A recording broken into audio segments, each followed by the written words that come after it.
Ежедневно к месту вызова не могут проехать десятки скорых. А это десятки человеческих жизней.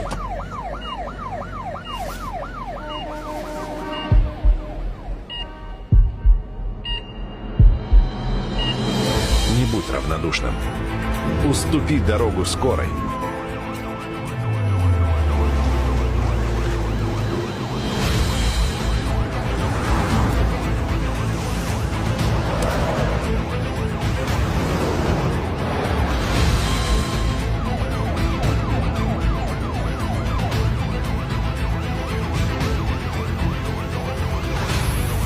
Зеленый коридор.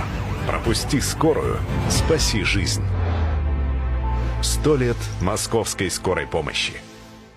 Assalamualaikum warahmatullahi wabarakatuh. Setelah melihat video di atas, ada 3 hal yang harus kita lakukan saat mendengar sirine ambulan.